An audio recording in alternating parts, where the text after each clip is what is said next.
Yesus, padamu ku berseru, Kaulah penyelamatku, terpujilah Kau Tuhanku. Mulut ku memuji namamu, sepanjang umur hidupku, terpujilah Kau Tuhanku di atas segala.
Shalom, selamat pagi Bapak Ibu. Selamat kita bertemu kembali dalam ibadah online di pagi hari ini. Kita akan bersama-sama belajar dari firman Tuhan yang pagi hari ini saya ambilkan dari kitab Mazmur pasal 32 ayat 1-11. Tapi kita akan baca dulu ayat 1 sampai ke 5. Ya, perlu saya sampaikan bahwa firman Tuhan pagi hari ini bertemakan doa yang membawa kelegaan. Saya akan bacakan dari Mazmur 32 ayat 1 sampai 5. Demikian bunyi firman Tuhan. Dari Daud, nyanyian pengajaran. Berbahagialah orang yang diampuni pelanggarannya, yang dosanya ditutupi. Berbahagialah manusia yang kesalahannya tidak diperhitungkan Tuhan, dan yang tidak berjiwa penipu. Selama aku berdiam diri, tulang-tulangku menjadi lesu, karena aku mengeluh sepanjang hari. Sebab siang malam tanganmu menekan aku dengan berat, sumsumku menjadi kering, seperti oleh teriknya musim panas. Selah. Dosaku kuberitahukan kepadamu, dan kesalahanku tidaklah kusembunyikan. Aku berkata, aku akan mengaku kepada Tuhan pelanggaran-pelanggaranku, dan Engkau mengampuni kesalahan karena dosaku. Selah. Ya, Bapak Ibu Saudara sekalian, dalam ayat yang pertama sampai kelima ini kita membaca ini merupakan pengakuan dari Raja Daud. Doa Raja Daud, ya, doa yang membawa kelegaan. Kita tahu bahwa Raja Daud ini seorang raja yang dipakai oleh Tuhan untuk mengarang Mazmur. Dia begitu dekat dengan Tuhan. Dan pada pagi hari ini kita akan belajar dari doa Raja Daud ini. Ya, kira-kira apa sih yang didapatkan oleh Raja Daud? Sesuai dengan tema doa yang membawa kelegaan. Raja Daud juga mendapat kelegaan melalui doa-doanya. Nah, ini yang mau kita lihat. Ya, nah, dalam ayat yang pertama sampai kelima tadi, melalui doa kita tahu bahwa Tuhan sudah mengampuni dosa kita pada waktu kita berdoa. Tidak ada dosa yang terlalu besar sehingga Kristus tidak dapat menebus dosa itu melalui kuasa darahnya. Tapi ingat, tidak ada dosa yang terlalu kecil yang Kristus tidak memperhatikan dan tidak memerintahkan kepada kita untuk segera membereskan dosa sekecil apapun. Karena dosa adalah tetap dosa. Oleh karena itu, jangan kita tidak jujur di hadapan Tuhan. Jangan kita sembunyikan dosa yang sekecil apapun. Mungkin kita anggap, aduh itu kan gak sengaja. Itu kan tidak ada artinya. Gak ada artinya. Aku gak melakukan dengan hati yang jahat kok. Itu pengakuan kita. Tapi Tuhan yang tahu. Ya, mari. Sekecil apapun, kalau itu jadi ganjalan di dalam hati kita, itu tandanya kita harus mengaku kepada Tuhan.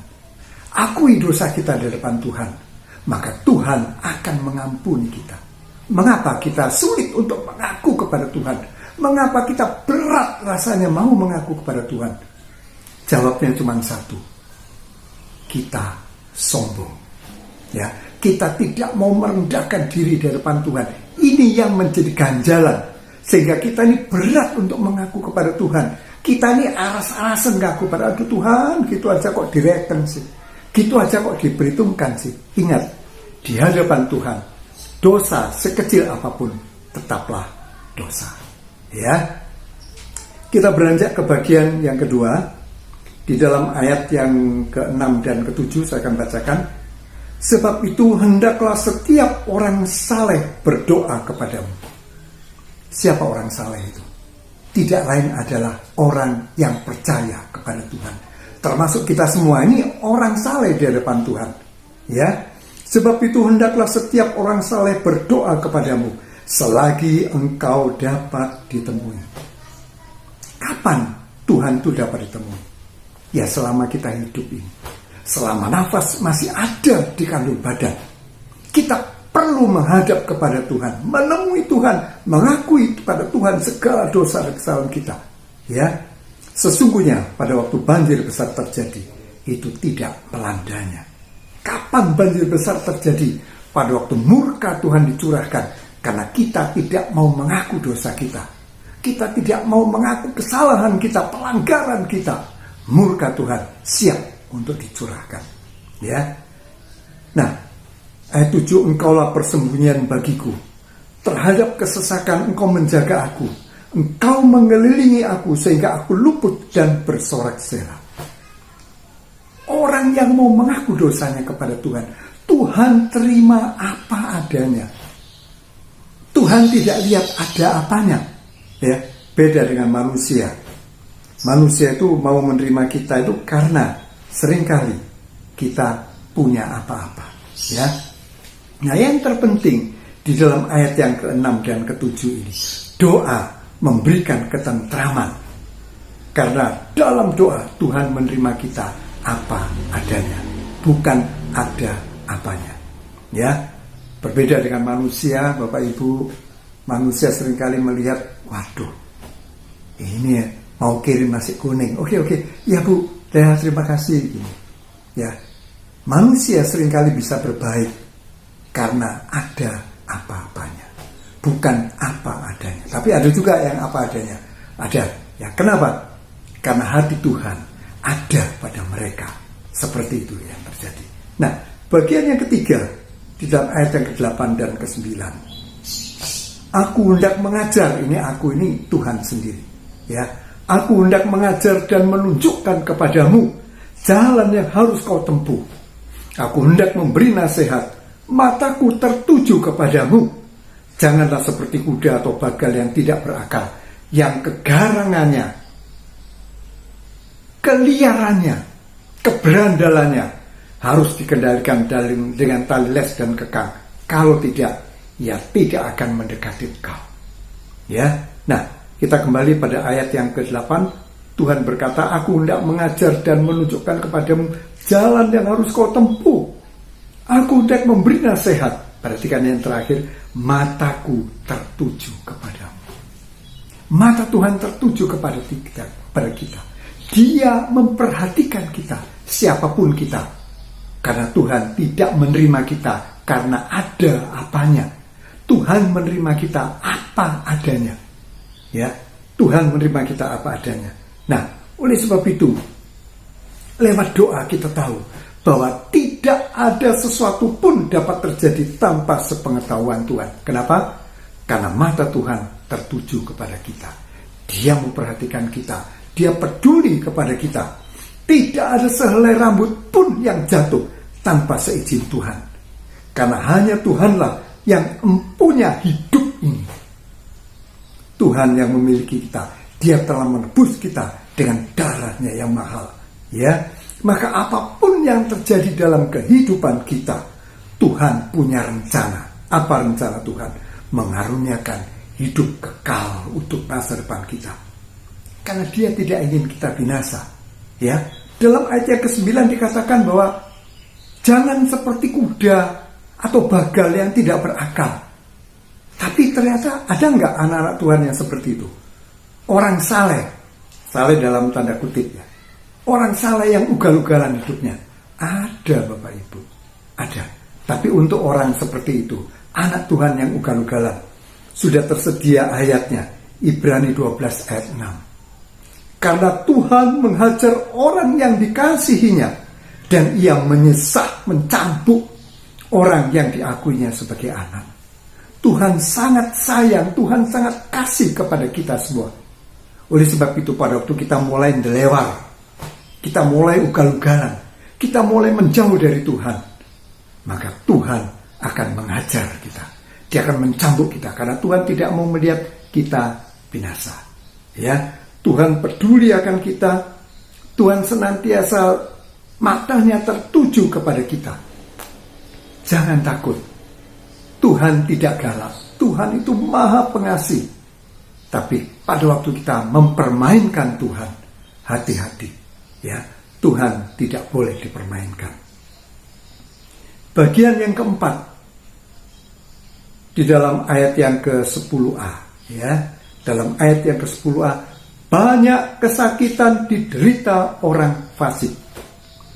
Banyak kesakitan diderita orang fasik. orang fasik, berarti bukan anak Tuhan. Wow. Ada anak Tuhan, bukan orang fasik, tapi hatinya masih menyimpan kefasikan. Sikap hidupnya masih seperti orang fasik. Apa sih fasik ini? Ya. Nah, kalau kita baca di dalam Ayub pasal 13 ayat 16. Itulah yang menyelamatkan aku, dikata Ayub. Tetapi orang fasik tidak akan menghadap kepadanya. Orang fasik tidak mau datang kepada Tuhan karena dia tidak percaya. Apa ada orang Kristen yang tidak percaya kepada Tuhan? Ada, Bapak Ibu. Siapa dia? Orang Kristen keturunan. Tuh, Bapak Ibuku Kristen. Jadi aku mulai lahir udah Kristen. Tapi cara hidupnya tidak mencerminkan kekristenan. Secara keturunan, secara KTP, ya benar dia orang Kristen. Tetapi secara hidupnya dia bukan orang Kristen. Dia tidak percaya kepada Tuhan. Dia masih melakukan ritual-ritual yang sangat dibenci oleh Tuhan. Mungkin dia suka melakukan doa-doa yang bukan doa yang diajarkan oleh Tuhan Yesus. Dia masih berharap, masih memohon, masih minta-minta kepada yang bukan Tuhan. Dia melakukan perkara-perkara yang dibenci oleh Tuhan. Sudah Kristen, bapak ibunya Kristen, KTP-nya Kristen, minggu ke gereja, bahkan dia mungkin ikut pelayanan, tapi cara hidupnya tidak mencerminkan kekristenan. Cara hidupnya mencerminkan orang fasik. Orang Kristen tapi tidak percaya kepada Tuhan karena dia menduakan Tuhan. Ya. Nah, kemudian dalam satu ayat lagi kita lihat Ayub 36 ayat yang ke-13. Orang-orang yang fasik hatinya menyimpan kemarahan. Mereka tidak berteriak minta tolong kalau mereka dibelenggunya. Nya di sini huruf besar. Dibelenggu oleh Tuhan, dihajar oleh Tuhan, mereka itu tidak kapok. Mereka tidak minta ampun kepada Tuhan. Mereka suka ngomel. Aku sudah ikut Tuhan sekian puluh tahun, tapi kenapa Tuhan masih membiarkan aku menderita? Kenapa Tuhan masih membiarkan aku miskin? Kenapa Tuhan membiarkan aku sakit? Ngomel terus kepada Tuhan. Mana ucapan syukurnya? Ya, tidak ada. Lu orang Kristen. Iya, tidak bersyukur. Tidak. Kenapa? Orangnya Kristen, agamanya Kristen, keluarganya Kristen, hatinya fasik. Ya, dia selalu ngomel, selalu menyalahkan Tuhan. Tuhan, kenapa aku kok gini? Kenapa aku kok begitu? Tidak pernah bersyukur kepada Tuhan. Kristen, tapi hatinya fasik. Hati-hati, ya. Jangan kita yang seperti itu. Saya yakin dan percaya tidak ada di antara kita yang fasik seperti itu. Nah, di dalam ayat 10a ini, doa seharusnya mendatangkan ketenangan, membawa kelegaan. Tetapi ada doa yang tidak mendatangkan ketenangan, doa yang tidak membawa kelegaan. Apa yang salah? Yang salah adalah hatinya. Ya, hatinya. Sekali lagi, hatinya ternyata fasik. Dan Tuhan tahu itu. Mungkin manusia tidak tahu, bahkan keluarganya sendiri pun tidak tahu. Kristen kok rajin ke gereja, kok rajin doa kok. Ya benar. Tapi itu bukan merupakan tanda yang sah bahwa dia adalah anak Tuhan. Bagaimana tandanya? Tuhan yang tahu dan orang itu yang tahu. Ya.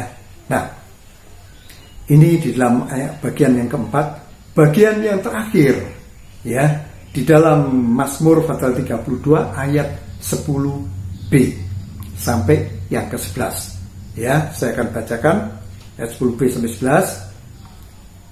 Banyak kesakitan diderita orang fasik, tapi orang percaya kepada Tuhan dikelilinginya dengan kasih setia. Ayat yang ke-11. Oke, silakan dibaca sendiri ya. Ayat 11 ini belum tercatat ini. Bahagia itu tidak ditentukan oleh keadaan. Sekarang aku kaya, bahagia. Oh, belum tentu. Sekarang aku sehat, kuat, bahagia. Belum tentu. Ya, belum tentu seperti itu. Mengapa? Karena ternyata bahagia itu adalah merupakan pilihan. Bahagia itu adalah akibat daripada pilihan. Pilihan apa? Pilihan untuk mau mengikut dan taat kepada Tuhan atau menolak Tuhan. Menolak Tuhan berarti hidup sebagai orang fasik, ya. Dan kita tahu bahwa hidup sebagai orang fasik ini hidup yang penuh dengan penderitaan. Kelihatannya dari luar dia senang, dia bahagia, tapi ternyata tidak. Ayat yang ke-11 berbunyi demikian. Bersukacitalah dalam Tuhan dan bersorak-soraklah, hai orang-orang benar, orang-orang yang mengikut jalan Tuhan. Bersorak-sorailah, hai orang-orang jujur, orang-orang yang tidak berniat menipu Tuhan, orang-orang yang mau dengan apa adanya dia datang kepada Tuhan dan mengaku kepada Tuhan, Tuhan, aku salah, aku berdosa Tuhan, aku telah melukai hati Tuhan, membuat Tuhan bersedih. Akui itu di hadapan Tuhan, dan sebagai gantinya air mata kita dilihat oleh Tuhan. Air mata akan digantikan dengan sukacita. Ada sorak-sorai karena hidup kita dijamin oleh Tuhan. Hidup kita diperhatikan oleh Tuhan. Mata Tuhan tertuju kepada kita. Orang-orang yang mau setia kepada Tuhan. Orang-orang yang percaya kepada Tuhan. Orang-orang yang berharap kepada Tuhan tidak akan pernah dikecewakan. Ya. Nah, doa yang melegakan. Kalau kita perhatikan tadi, saya akan ulangi poin-poinnya supaya kita bisa mengingat. Yang pertama, doa itu melegakan. Karena melalui doa, kita yakin dosa kita sudah diampuni oleh Tuhan. Yang kedua, doa itu memberikan kelegaan. Karena doa ini ada jaminan dari Tuhan bahwa Tuhan mau menerima kita apa adanya. Ya. Tuhan tidak menuntut yang melip-melip yang tidak ada pada kita, yang tidak bisa kita lakukan. Tidak. Tuhan menerima kita apa adanya. Yang ketiga, doa ini mendatangkan kelegaan. Karena di dalam doa kita tahu, apapun yang terjadi dalam hidup kita ini, Tuhan tahu. Semua terjadi dengan seizin Tuhan, dengan satu maksud dan rencana. Tuhan akan memberikan hari depan yang penuh dengan sukacita dan kebahagiaan. Ya, Tuhan tidak membiarkan kita ini hancur. Tidak membiarkan kita hancur. Tapi jangan berpikir bahwa hidup ini akan baik-baik saja, hidup akan lancar-lancar saja. Tidak seperti itu. Ada lembah yang kelam yang harus kita lewati. Tapi Raja Daud berkata, gadamu dan tongkatmu, itulah yang menghibur aku. Sekalipun aku harus melewati lembah kekelaman, aku tidak takut bahaya. Menjadi anak Tuhan tidak selalu melewati jalan yang mulus, jalan yang berkerikil, jalan yang bergelombang akan kita lewati. Tapi jangan takut, ya, karena semua itu tidak akan terjadi tanpa seizin Tuhan. Bagian yang keempat, doa itu mendatangkan kelegaan dan ketenangan kepada kita. Karena apa? Karena kita tidak berlaku fasik di hadapan Tuhan. Kita jujur di hadapan Tuhan. Kita apa adanya menghadap Tuhan, ya. Kata-kata doa kita tidak harus dikarang yang melip-melip, yang sulit-sulit. Oh Tuhan, terima kasih. Aku boleh bangun dari peraduanku. Itu. Ya. Engkau menerbitkan matahari dari ufuk timur menerangi kami. Aduh, enggak harus seperti itu. Ya, Tuhan, terima kasih. Semalam aku boleh beristirahat dengan nyenyak di dalam perlindungan kasih dan kuasa. Dan pagi-pagi hari ini aku boleh bangun dengan tubuh yang sehat. Aku mengucap syukur kepadamu Tuhan. Mungkin kata-katanya tidak seperti yang saya ucapkan, tapi lebih sederhana lagi. Gak masalah. Tuhan mengerti. Tuhan peduli. Karena Tuhan berjanji mau menerima kita apa adanya. Nah, bagian yang terakhir, ya, Tuhan menjanjikan kepada kita, orang-orang yang suka berdoa, bahwa lewat doa kita akan mendapat ketenangan. Karena apa? Janji Tuhan adalah kebahagiaan hidup yang kekal bagi setiap orang yang percaya kepadanya, bagi setiap orang yang berharap kepadanya. Datang kepada Tuhan di dalam doa, ya, sapa Tuhan, kontak nomor teleponnya Tuhan, Apa itu ya doa ini? Ya, kontak sama Tuhan. Oh, terima kasih Tuhan. Kata-kata yang sederhana, itu yang Tuhan mau. Karena Tuhan mau kita datang menghadap Tuhan apa adanya, bukan karena ada apanya. Amin. Mari kita berdoa. Kami bersyukur dan berterima kasih Bapa Surgawi. Hanya oleh kasih dan setiamu Tuhan, kami boleh berada seperti saat ini kami berada. Kami berada dalam keadaan sehat. Kami boleh mengikuti ibadah online pagi hari ini. Kami telah menerima berkat firman-Mu Tuhan. Kiranya Engkau ukirkan firman-Mu dalam hati kami, untuk kami renungkan dan siap kami lakukan. Kami mau menjadi pendoa-pendoa yang benar di hadapan Tuhan, sehingga doa-doa kami mendapat telinga Tuhan. Dan Tuhan akan menjawab doa kami, sekalipun jawaban Tuhan tidak sesuai dengan keinginan kami. Tapi kami tahu, itulah yang kami butuhkan. Tuhan mengerti kehidupan kami. Tuhan menjamin kehidupan kami untuk boleh masuk dalam hidup kekal bersama dengan Kristus dalam kerajaan surga. Terima kasih Tuhan. Terima kasih Bapa. Roh Kudus, berkaryalah dalam hidup kami semua. Firman-Mu telah berhenti disampaikan, tapi hamba mohon Roh Kudus tetap berbicara dalam hati kami, mengingatkan, menyadarkan kami, menasihati kami, untuk kami boleh hidup jujur di hadapan Tuhan. Terima kasih Bapa. Terpujilah nama-Mu kekal selama-lamanya. Di dalam berkat nama Tuhan Yesus Kristus kami berdoa. Amin. Terima kasih. Tuhan memberkati. Amin.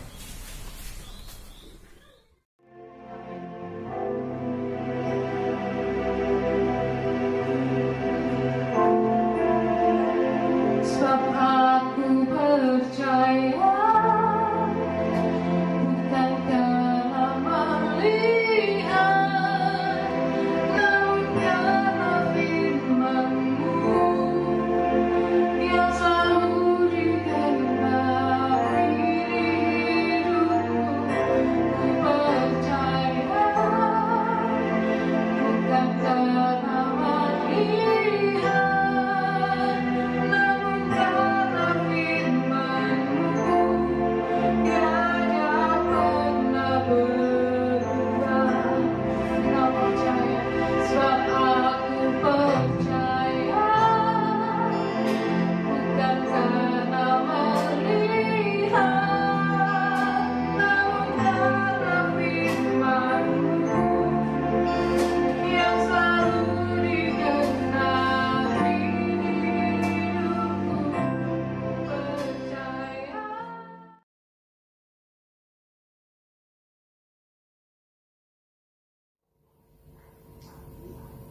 Doa berkat.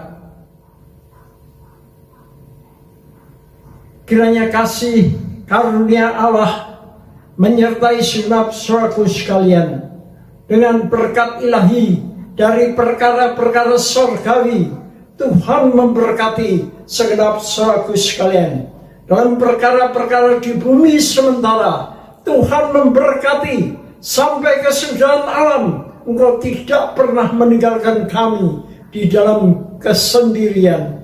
Baik anak menantu, cucu, generasi penerus dari generasi ke generasi, sampai hari ini Tuhan menyertai kami dan segenap pimpinan dalam pelayanan pekerjaan Tuhan.